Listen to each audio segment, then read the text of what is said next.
Although the challenges of our times may feel beyond our personal impact, it is less complicated than many people think.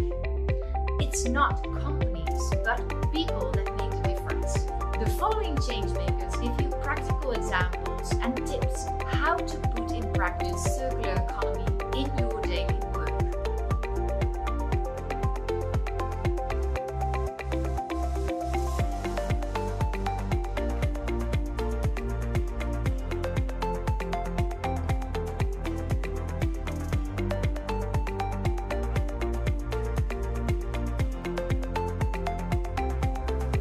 Get inspired by other professionals working in the circular economy and start today with working on a future-proof business and a livable planet.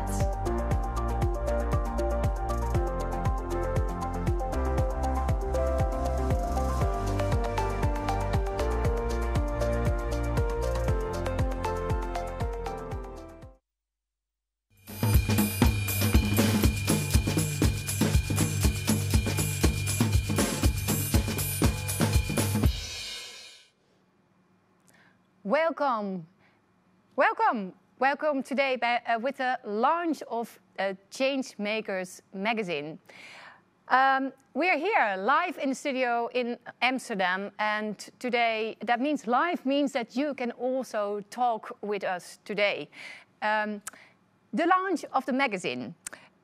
Most people love to make a change today. Most people don't think that the world of tomorrow, of our children, will be as good as our world today. But how can you change that world? How can you really make impact without moving to another job or another company? We believe everyone could and should make an impact in their job. A circular economy is really one of the most important things to implement in your job if you really want to make that impact.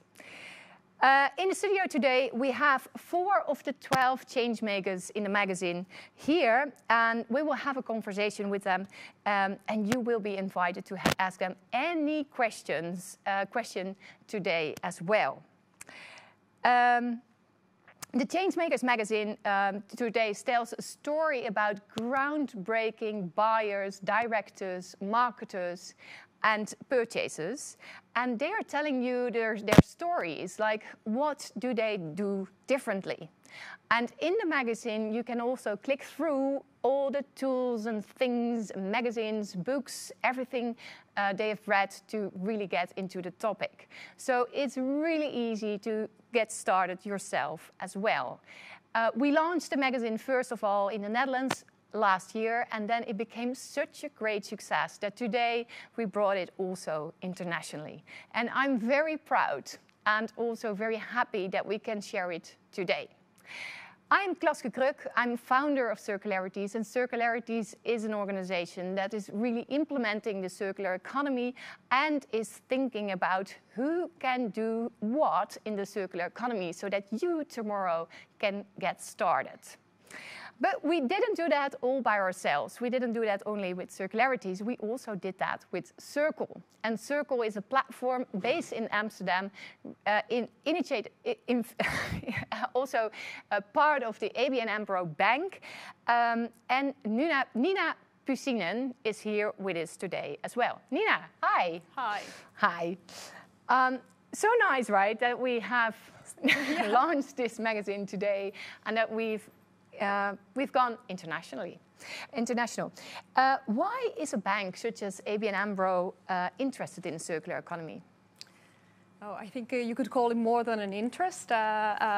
We see it as a key strategy to battle climate change, to battle the biodiversity loss and the related social problems that we have in the world, and how it relates to our business as a bank. We are traditionally already for 300 years, we're a bank for entrepreneurs, for businesses, and another big area what we finance is real estate. And if we look at the assets of those businesses that we finance and real estate as an asset, we see that circular economy is a really important way of future-proofing those assets. And they are, of course, also future-proofing our own bank. It's simple as that. Yeah. So do you think banks will finance non-circular business in the future still? Ooh. Yeah. I believe that there will be a point that there won't be any more linear businesses to finance. So I think the key question is like how actively will banks support the change? Do they accelerate, or are they just like passively waiting companies to come with ideas and then see if they can finance them? I think in the Netherlands, ABN AMRO and also other banks are very active in the transition and want to accelerate. So I would say, no, we won't finance at some point linear businesses. Wow, that's an answer to keep in mind if you're one of those businesses and think like, I still need some finance in the future. Maybe let's get into that circular economy. You also work a lot with companies with ABN AMRO. What kind of challenges do they face when they like to start with circular economy? A lot of challenges, and finance is not one of the numbers 1, 2, 3.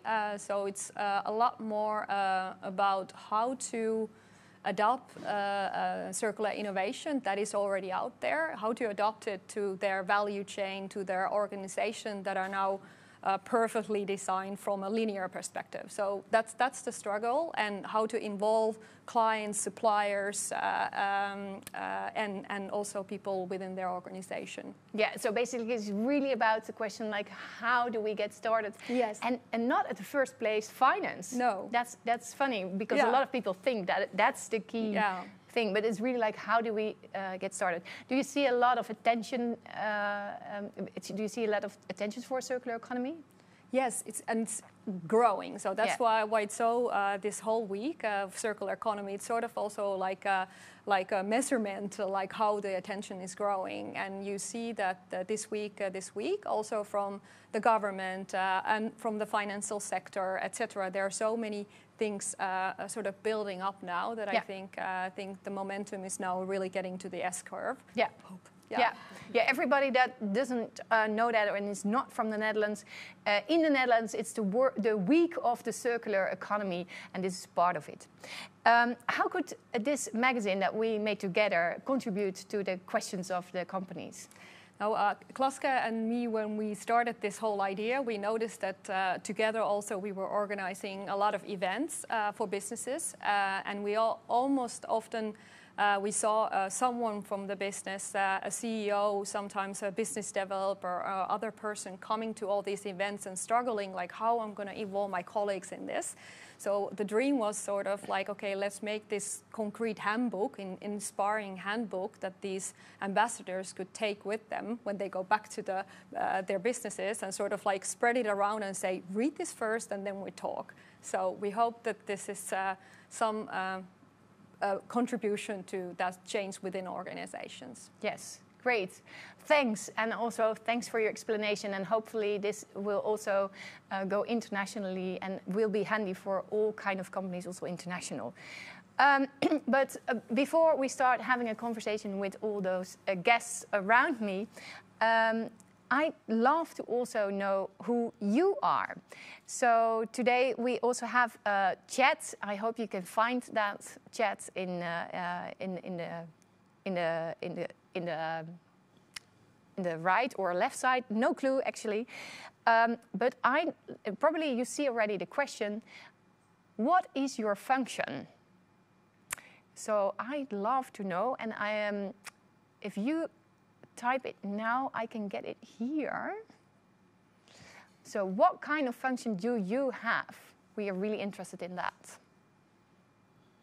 I don't get anything there yet. There's probably a bit of delay, and probably people from all over the world are trying to type.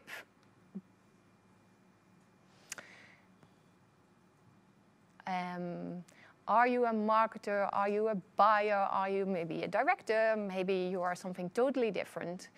But are you still interested in this story? What are you?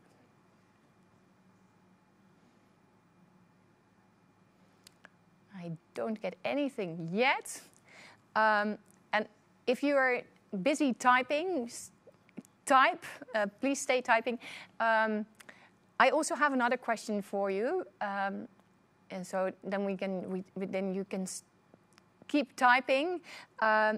What is the level of engagement in your organization? Is that medium, low, high? And what are the biggest challenges you face while trying to get the circular economy starting in your organization? Probably it's not finance, because Nina just told us like that's not one of the biggest topics. I don't get anything here yet. Let's see. I hope it works. Otherwise, we just skip this part, I would say, and we get back to it later on. But probably there's a bit of a delay. And if you have any questions, I get them here. So take your chance and ask your questions. So let me introduce you to our guests now as well. Because what I told you before is that we have 4 types of functions also invited today. We've got one marketeer, marketer, we have a buyer, we have a purchaser, that's the same. We have a designer, and we have a CEO here on the table. For the director, I've got Jan Willem de Kam here. You're from VEPA, and you're a director. Yes, you are. I'm a real director. Yeah. You're a real one. Yes, and I ask you all, like, bring something just to show what you are basically producing. And I'm very, very curious what you've got in that black box there. Well, we are producing office furniture, and that was obvious, but we tried to make it out of waste, and that's the change we made.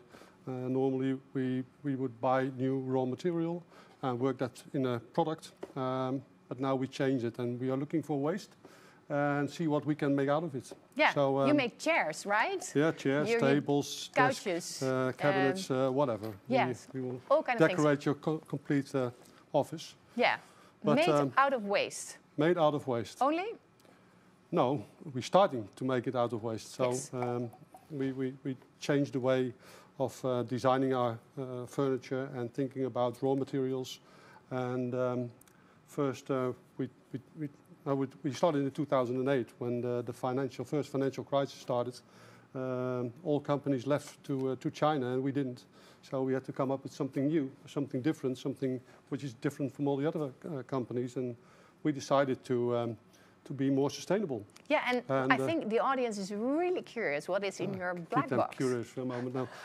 It's quite simple.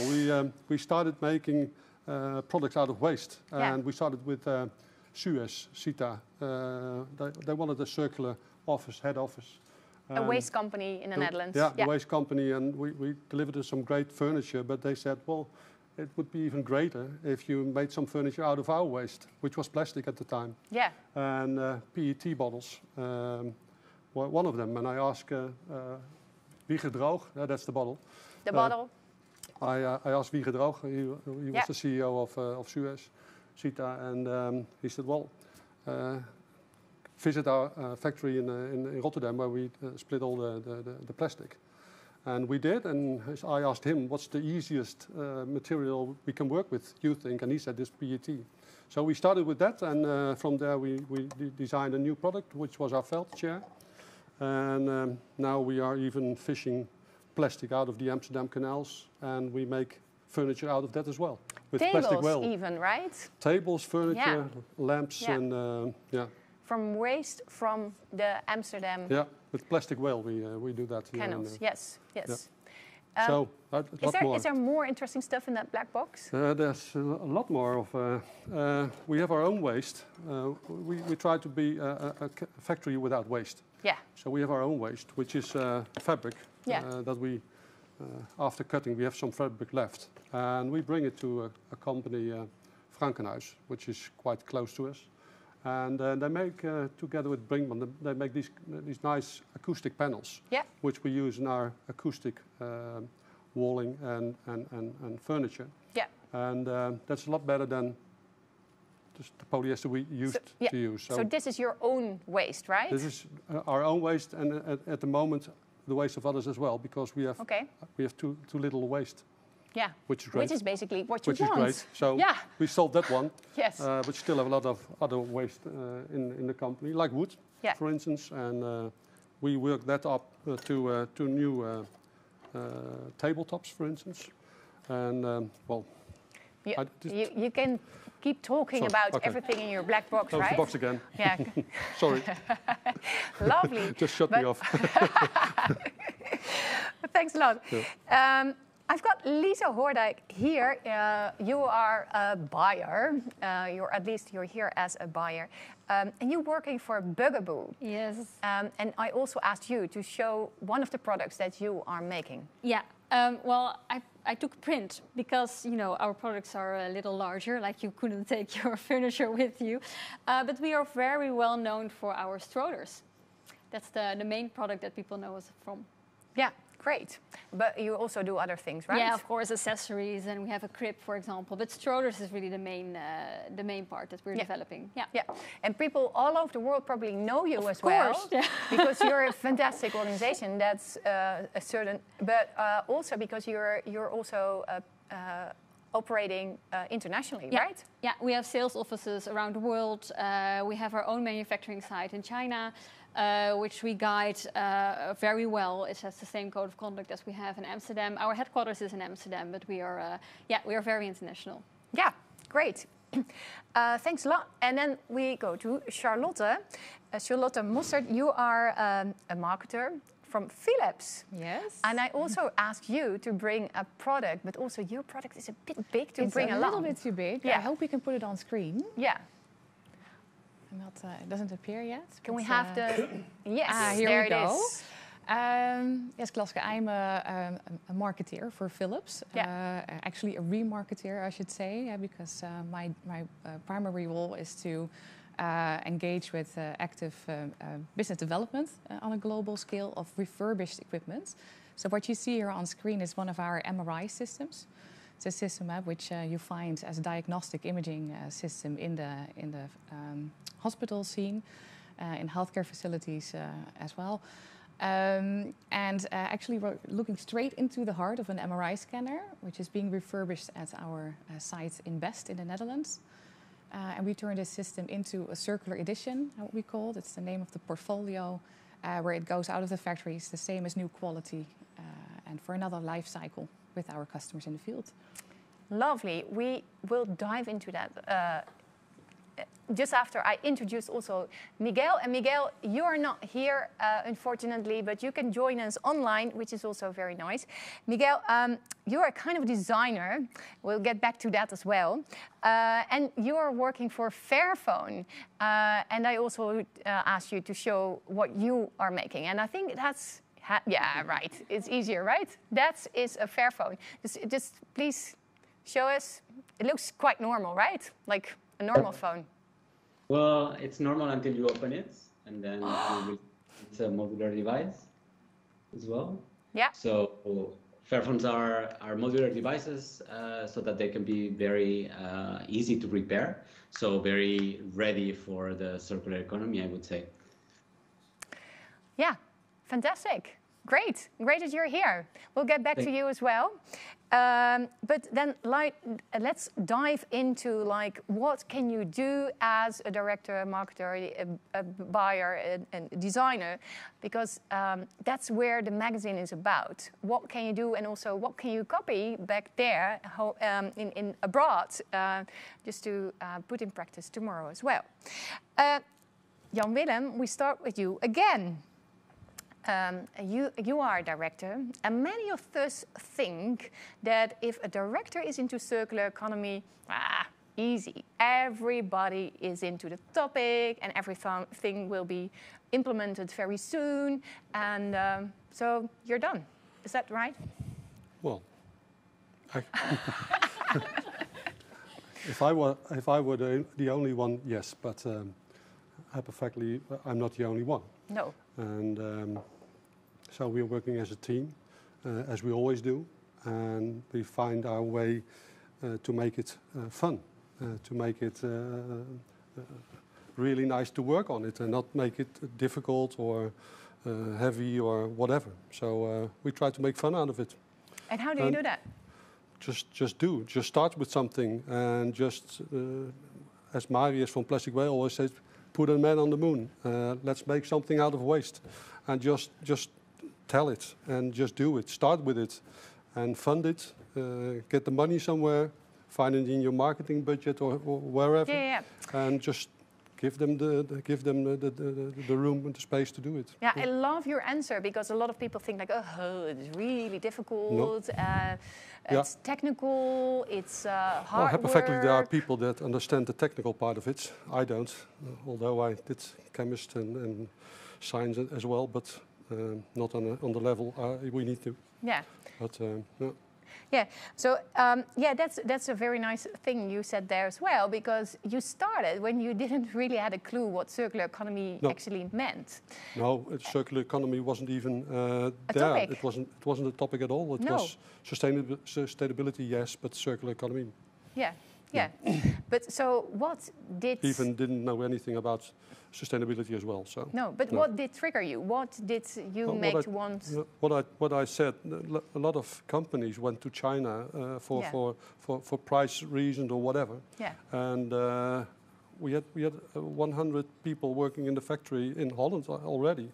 And we were not planning on firing them, so we had to come up with a plan to do it differently. And so basically, it was a kind of way just to localize or just bring, or basically keep jobs here in the Netherlands. Control, Alt, delete, and then okay, which way should we go and for the future? And then sustainability or circular economy sustainability a normal topic?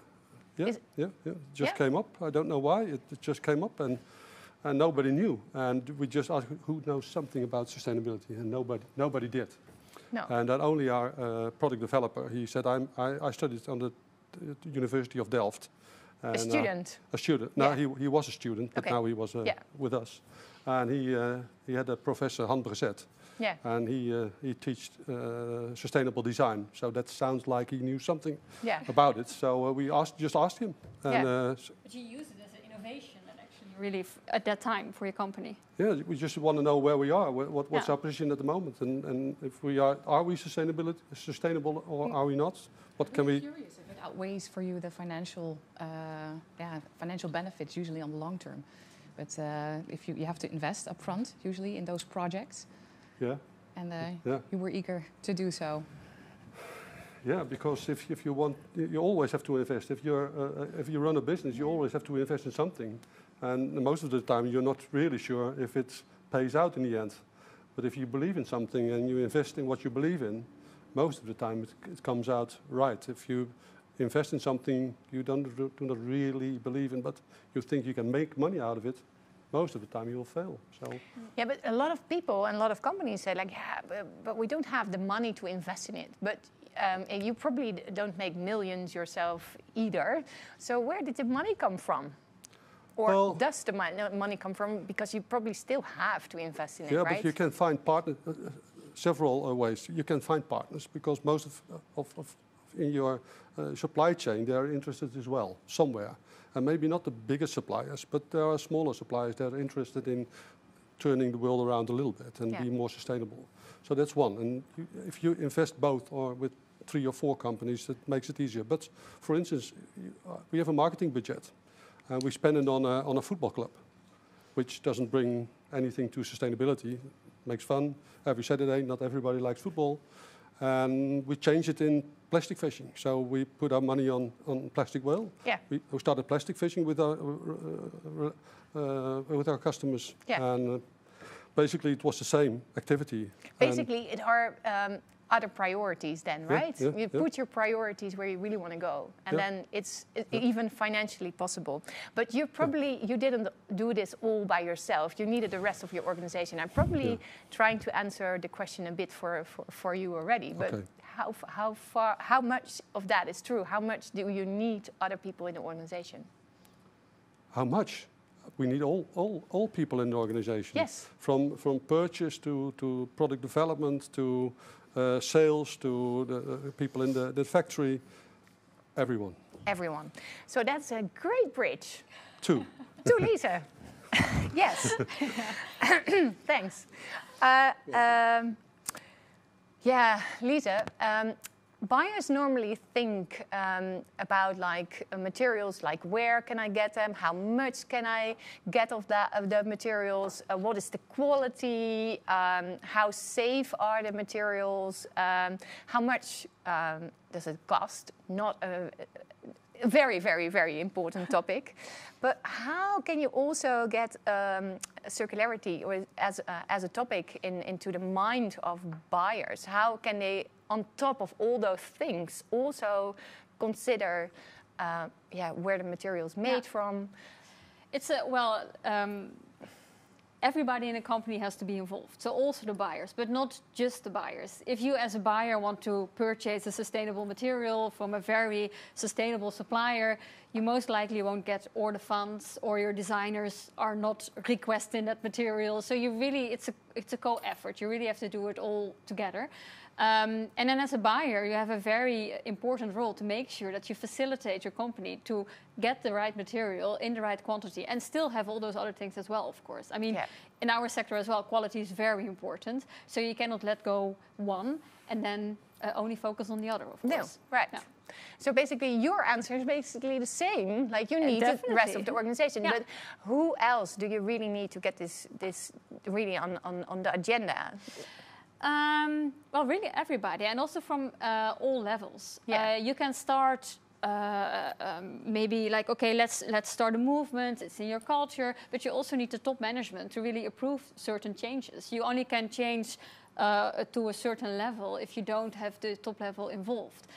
So you need everybody, and it really needs to start. I mean, we make products, so it needs to start from design. It needs to start with engaging people on new materials, on other possibilities, and then it has like a ripple effect towards the buyers, and then the buyers towards the quality. Yeah. They need to also look different at the suppliers and at the products. And how did you get everybody on board? It took a while. Yeah, I can imagine. I mean, we are a fairly young company, so everybody was quite interested in the topic. But then there's, of course, still a difference if you're interested from your personal life or if you also have to act on it during your work. I mean, what should you do and what do you need to change? So you really need to engage them, make ambassadors out of them, show what can be done, lead by example. And it's something you continuously need to do. And then in the end, it will pay off and people will take over themselves. So it's also a long breath. Just keep going, keep telling the story, make people enthusiastic about it. Definitely. What kind of criteria do you take into account when you think of a circular material? Well, we are not only looking at circularity, like, okay, this is a material that is from recycled resources and can be recycled again. It's a much wider aspect. It's also the social aspect that you take into account. It's also the footprint it leaves. So one recycled material is not the same as another recycled material. So it's the big picture that you really need to take into account. And especially, I mean, you were just talking about your supply chain and that you're still in the Netherlands. We do make our products in China, and we are actually, but we are very proud of it. It's really our knowledge center. But it also requires that you really keep a close eye on your suppliers and that you are able to visit them, control them, and not just look at the material itself that you get on your desk maybe in Amsterdam, but that you expand your view and look really broader. Yeah, you don't have a kind of checklist like criteria you look at? We do. Okay. Yeah, we do. We have our own internal audits on social side and more on environmental side as well. It's not really fair to only have your own internal checklist, so you need to have a third party as well. So we work with SEDEX on the social parts. The SA 8000 is we already have that for years in our factory. All those kind of external mechanisms and external certificates that are out there, we are using it, and we're happy to use it because then you can also see where you are internationally with other companies as well. Yeah, compare and also learn from each other. And learn from it, definitely. Yeah. You are also very dependent, I can imagine, on your suppliers. Because you can have all kind of wishes, but you're dependent on your suppliers if they are really helping you out there. How do you transform with your already the suppliers you already have? Yeah. Well, luckily we work with most of our suppliers for a very long time already. So, we have a good relationship with them, and they are very willing to transform with us. But still, it's not easy if they are making material A and suddenly you're requesting a certain, material B. So Is you that need to what guide happens them. sometimes? Well, not exactly from A to B, but maybe A1 to A2. It's in the same criteria, but differently. So you need to guide them as well. And I think it's very important to give them trainings, also on those certificates that you want them to have as well. Invite them over to your own factory, show how we do it, really engage them, to move further. Yeah, and how important is it that you have such a long-term relationship already with them? I think it's very important. It's a certain level of trust, but also the way that they want to move with you, it's very important. On all different aspects. Otherwise, it's very hard to realize a certain quality, but also a certain level of sustainability in your products. Yeah, because I can imagine that if you ask all kind of new things, that people are a bit like... Yeah, but if you're suppliers are as well. I mean, they get tired of us sometimes. Yeah, it's not always easy. And we are not a huge company, we're not in the automotive industry, for example, so they won't follow everything that we ask for them. No. So it's very helpful if you know them for a longer period already. Yeah. Do you because I know that Verfo, Miguel, that you team up with other companies because of this situation. You are also really small, but for certain materials, you just team up with other companies, and so you have a bigger voice to suppliers, like what you want differently. How does that work? That collaboration is even very core to our theory of change. So we are a social enterprise, and our secret agenda is that we are changing the industry from within. And that collaborating and making sure that the projects that we come up with are scalable and are done with very often bigger companies than we is very important and important of our impact agenda. Is that something you are planning to do as well? We look further than just our own industry even. I mean, within the industry, we are still competitors as well, not on every aspect. I think we should collaborate, for example, on chemical aspects and to make our products safer, to make the industry, to keep at the same level.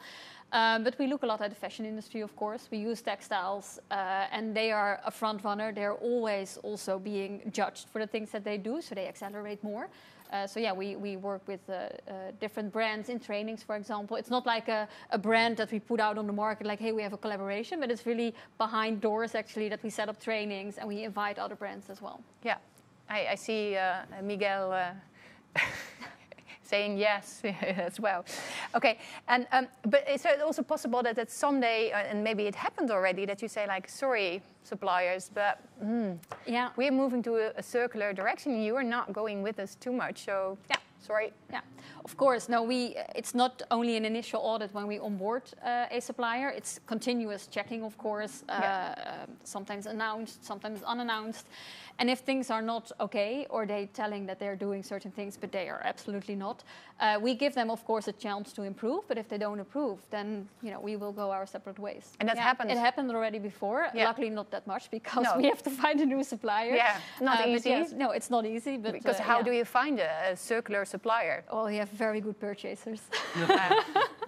Me myself, for example. No, I'm just influencing them. I'm the overall sustainability manager, and I think purchase has a very important role to play in selecting those. Come with a short list of suppliers who have those criteria already and can make the materials that we want. Yeah. Well, thanks a lot, Charlotte. Now it's your time. Marketers or a remarketeer. A marketeer. It's often said by marketeers like, my role is just to sell stuff. Yeah, that's your typical. I'm just a marketer. Yeah, I am not going to do anything with circular economy because I just need to sell stuff. Is that true? No. Okay, but I don't think so either. But no, right. What could they do differently, and why is that a stupid approach?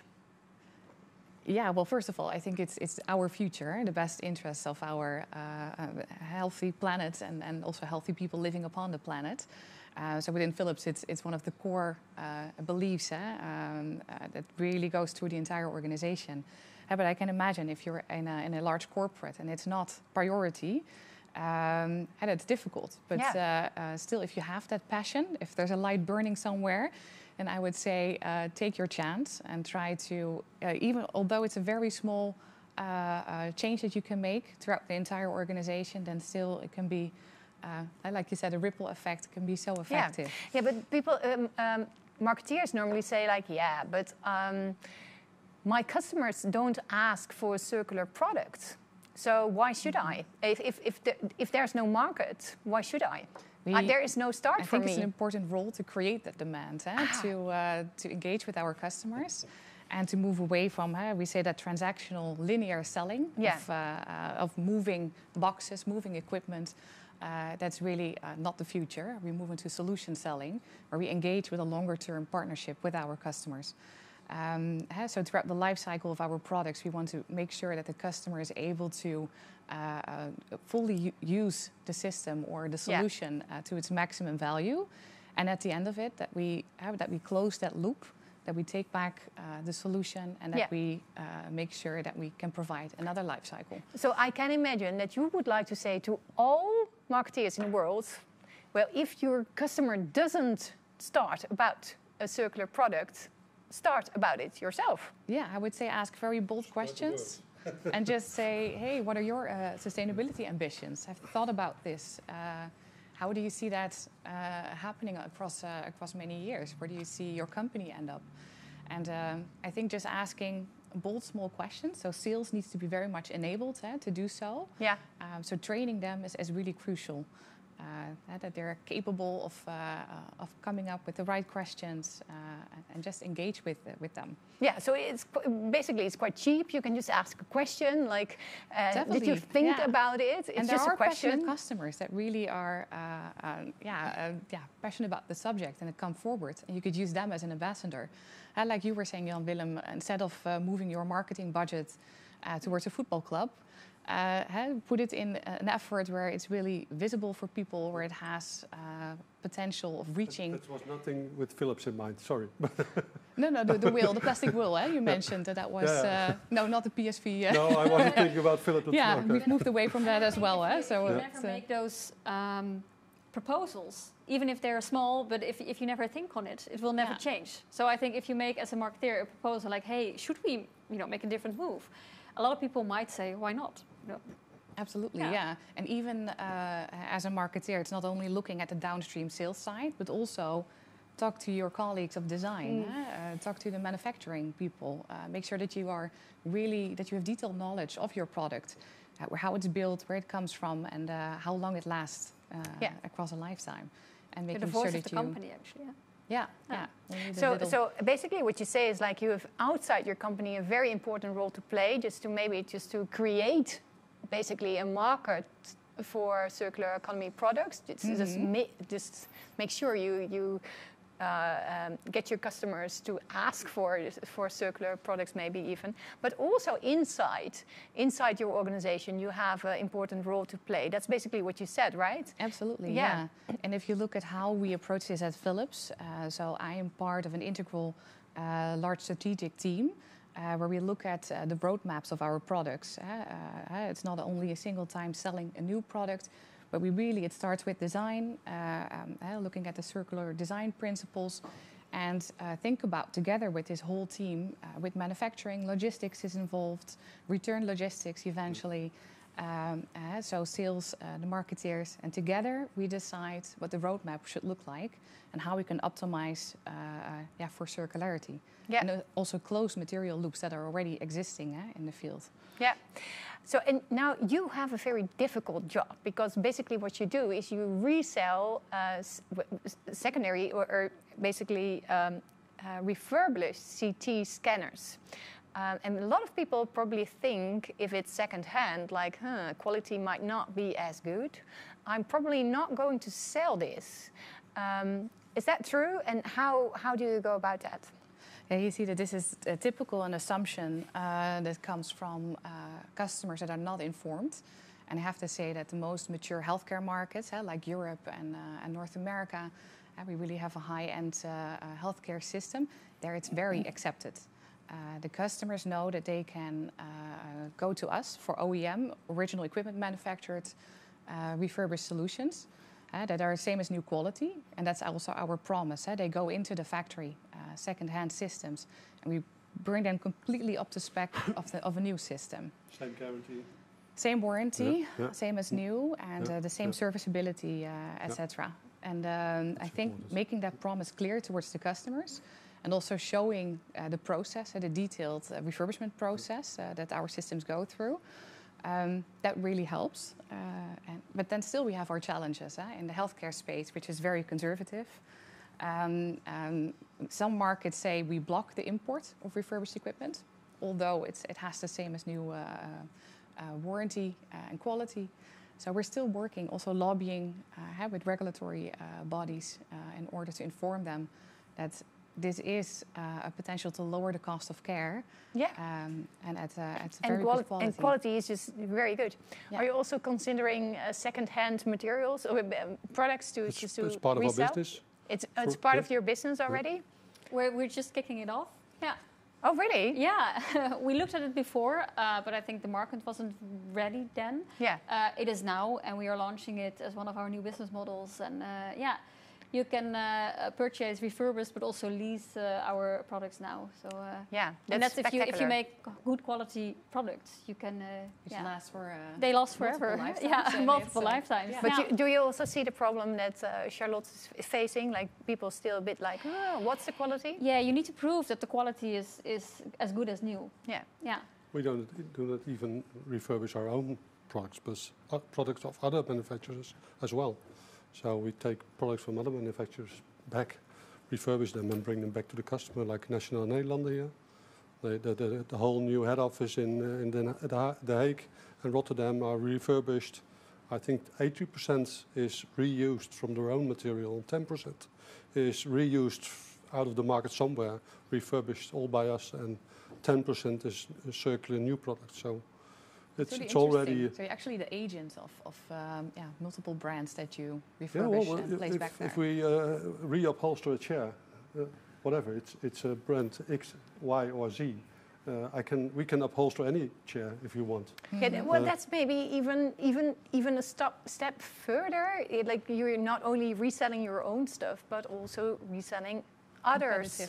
The advantage we have is we have a factory here that works raw material. Yeah. And if that raw material is virgin or somewhere of the raw material is coming from our customers in the form of a chair or a table, whatever, and we try to make something out of it. Is that something that you potentially could see happening in the future as well? And then I go to you, Miguel.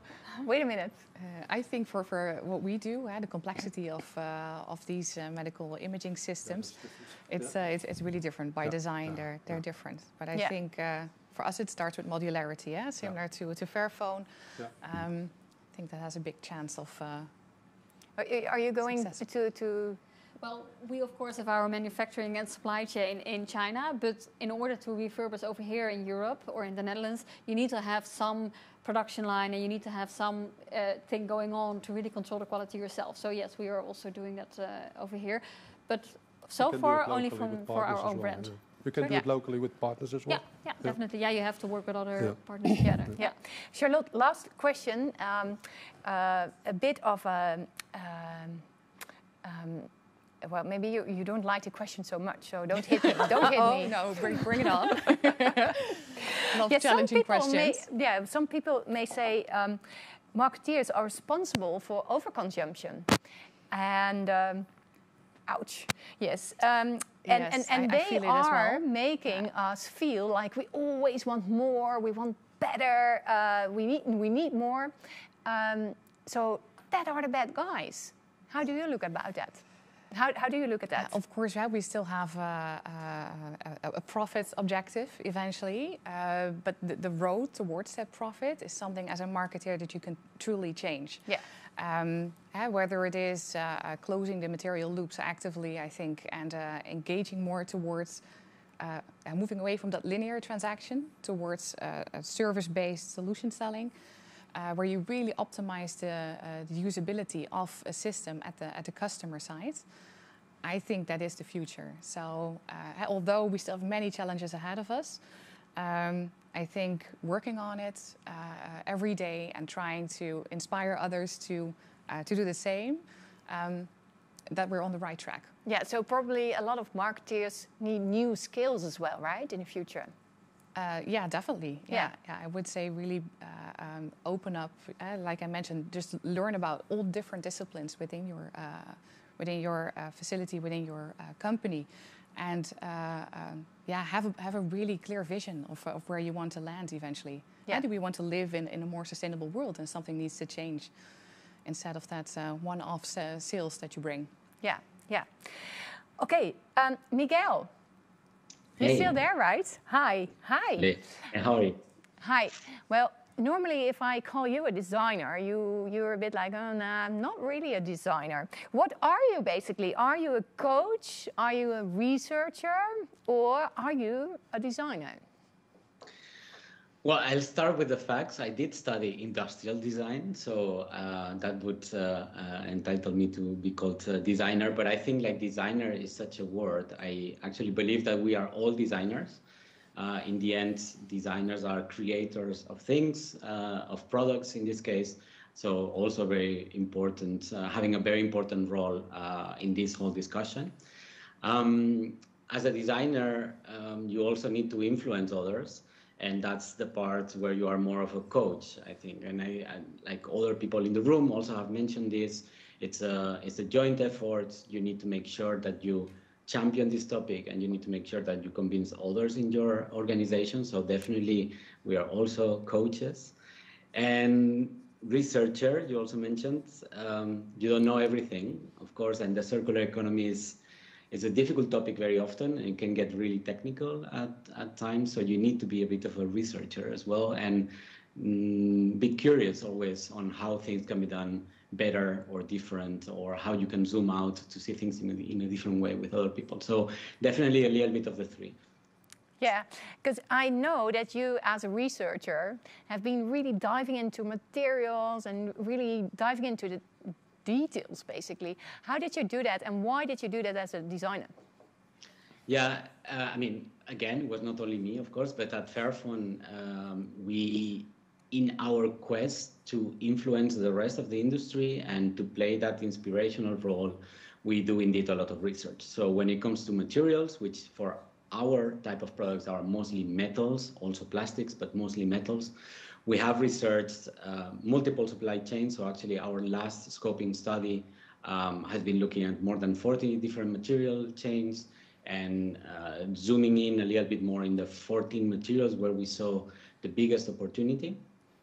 And how we've done that, well, there's multiple sources and there's multiple experts also that have helped us.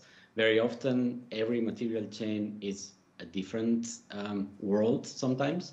So it has its own difficulties, and we are today talking about circular economy, where we could talk about materials flow, but of course, as also other speakers have been mentioning, we also very much look into the social aspects of these material chains, and we engage in projects at the mining site that improves the condition also for miners.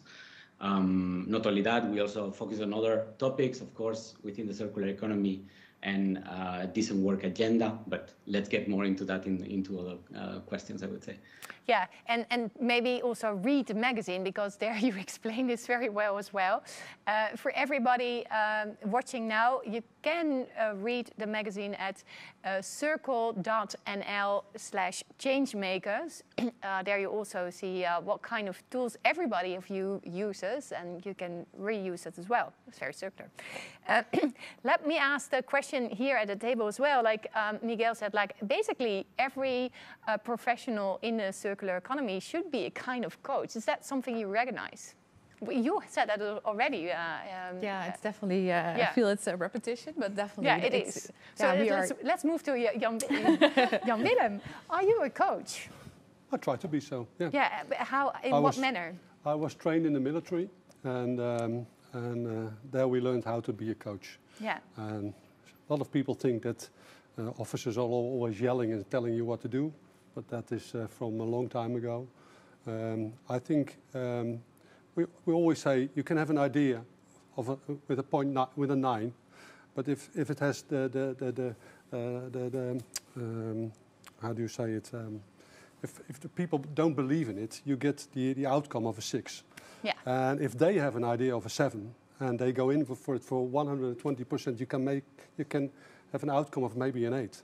So it's always very important to let the ideas come out of the company and not only from yourself. So it's really about like working together on this topic, right? Yeah, never think. Of course, a question is never done, but really try to make out. If someone has an idea, work on it and see how far we can come. Yeah. When Corona started, someone suddenly came up with an idea of making a sit-stand deck in a simple cabinet. It was a small cabinet for people living in Amsterdam. We do not have big houses like we in the northern part of Holland. But he invented it in a week's time.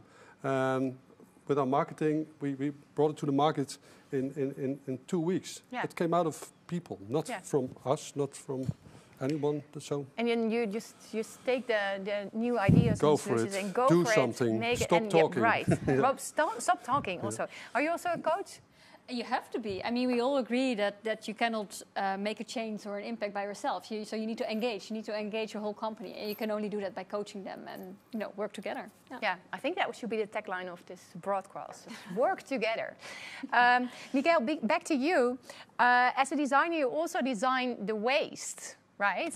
How are you trying to avoid designing waste? Yeah. So one of our main focuses is on increasing the longevity of our devices. So what you have in the smartphone industry is that typically devices have been used between 2 and 3 years. And since we started Fairphone in 2013, we've always been working towards these 5 years as a minimum, kind of. There are many elements to that: software support, availability of spare parts, many different topics. With Fairphone 4, which is the device that we just launched last fall, is the first time that we actually give a statutory warranty on it. So we give a warranty of 5 years to all defects on manufacturing, and that would also include software support, of course. Why is this important? I can give you some data. In the case of a smartphone, if you extend the lifetime of a smartphone from, let's say, 2-3 years, actually the calculations are done on 3 years. If you extend it 2 years, so from 3 to 5, you're really reducing 30% of the CO2 emissions related to that product. If you manage to stretch it to 7 years, you're talking about a reduction of 45%. That means using the same materials, using the same type of product, and I would say quite different design, because of course our design is modular and very easy to repair, but you are already achieving that you can achieve that 45% reduction. Yeah, so basically it lasts longer, but you also design it modular, you said already. In the magazine, you also are talking about, I love this sentence, the end of a product's life should involve an interesting experience, a positive and a ritual. Yeah. How does that work? Yeah, I have to say this is something I read somewhere. I now don't remember the name of the designer, but there's a famous designer that it's famous for designing ends and endings for products, and I thought that was very powerful when it comes to circular economy. Because one of the issues, at least for every product category, like the bottlenecks are different, but for smartphones are definitely the fact that people don't return their phones, so don't send them for recycling, because of course A smartphone is something very small that is very easy to forget in a drawer at home, and then you don't give it attention anymore. I believe that if we design that ending in a way that it feels more like a ritual, that you give some attention into this transition between the old device into the new device, that can be quite powerful and can be very instrumental in eliminating that bottleneck for the circular economy, at least in our product category. So that's how I meant it. Yeah. Miguel, how do you see that ritual in front of you? Is it like it's a trade-in value that you provide, so the customer has something tangible, or is it more of an emotional aspect that you're willing ceremony? To ceremony. No, that's an important question. So we have already a trade-in program, so people can return their devices and get a value for them. By the way, any device, so we take any device, doesn't have to be a Fairphone. But I think there is one step extra that we need to do, which is indeed what you are saying, making more emotional, making more of a moment of like, hey, this product has served you for like 5 years, 6 years. You know, it's nearly like you say thank you, and then get to that new one. And I mean it also because you can, for any trade-in program, there will be a set of devices that you will be given money for, but there will always be a remnant of devices that is very difficult to give any kind of monetary value for them. So we see in our recycling program like that a certain percentage that comes back is devices that really have no refurbishing value or not remarketing value in the market. So it's very difficult to provide a monetary incentive for those devices. We still take them in, so for sure it's for free for the customer. We still take them in, but it would be very good, and we are working on this and on creating like a more emotional side of it, so that people get more rewarded when they make this action. Could be that you focus on the recycling part and the added value that it has there. Although it's one of the least value-adding loops, we preferably focus on the ones with valuable equipment that you can still take back and refurbish. I think the same for you, but definitely. And for us, of course, we are in a consumer market, so we also sell B2B, but mostly it's consumer market. So things look a little bit different maybe than in a B2B market. People are, like there might be not really incentivized to go through the hassle to send their devices, etc. So giving that extra emotional value to it is important, and it's something that we have to still work on it, to be honest, but it's something that we are thinking of. Now that we said, let's say the basis of the recycling program is there, now we need to take it one step further. Yeah, I also like the idea of a ceremony where you say gratefully, like, thank you, phone, for everything you did for me. And then I send it back to your mom. It's Fairphone. Now it nearly sounds spiritual, but I'll give you like an example, right? Like the experience that you go through when you return a phone, for example, when you do this with certain companies, feels pretty clinical.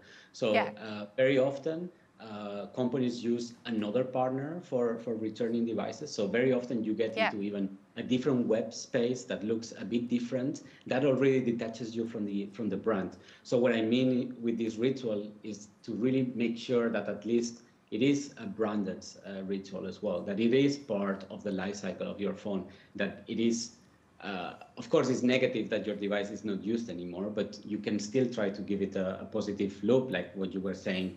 Those materials are going to be used, etc. So, there are tangible things that you can do to do that more ceremonial. Maybe you should invite them to come back to circular hubs and give them a fantastic experience on what the circular economy could mean, and to create a positive vibe out of that. Yeah, maybe in the future, ceremonies for your organizations as well.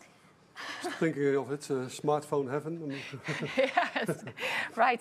Well, last question for you as well, Miguel. In the end, consuming less is certainly the most circular option. But what role could a designer play to make that work? Yeah, also important question for me. I mean, the obvious, which I just mentioned, is about extending the longevity of your device. So that means for you have to use less devices for the same amount of years. But one step further here, and as a designer, is we need to build propositions that also detach that revenue from the use of resources, and that within the circular economy is normally known as the service propositions, where we really make the most out of that piece of hardware. So that means the same piece of hardware gets refurbished, gets resold, gets dismantled and reused for parts, etc. So I think the most important component, and I'm going to link it to a previous conversation that you had of service propositions, is that the ownership remains with the company. This might be a new concept for a lot of people, especially in the consumer market. But what that makes is that then the company is the first interested in keeping the costs low, in making sure that you really extract all the use that hardware has. And for me, a future here, and going back to your discussion about new and refurbished, is that there will be a future where new or refurbished, it doesn't make a difference anymore. We only talk about products that serve a purpose or products that need some sort of repair to be able to serve the same purpose again. So they either work or don't work, but the notion of new or refurbished should not be there anymore, because in the end, if it looks as new, for a consumer, it's new. Yeah, I think that's, see a lot of people sitting like this here. So I think they all agree, right? Yes. Definitely. I think this is also kind of nice. I told you already, this is your last question, and I am sure we can just, I've had a lot more questions for you as well. But if you're really into the topic now and also would like to know much more about the guest here and all the other change makers, please read the magazine at circle.nl/changemakers. And please share the magazine also with all other people in your surrounding, in your organization, maybe outside your organization. You can also spread the individual articles to special people. So I would really recommend you to do that and to enjoy the stories of everyone in the magazine. And please reach out to us as well. If there are questions, feel free to approach, at least I'm talking for myself, but I think also for you. Yeah. They can call you as well, Miguel. Sure. Wake you up for more circular behavior. Tomorrow you will be really busy because you get phone calls from all over the world. But you can also contact us if you are really interested in the proposition and in maybe even going abroad with a new change makers, but then internationally. Please contact us as well. And then I would love to say thanks a lot for all your great stories. Keep on going with this fantastic work you are doing. Also you there, Miguel. And please, everyone, read the magazine, circle.nl/changemakers. And thank you very much for listening. Bye.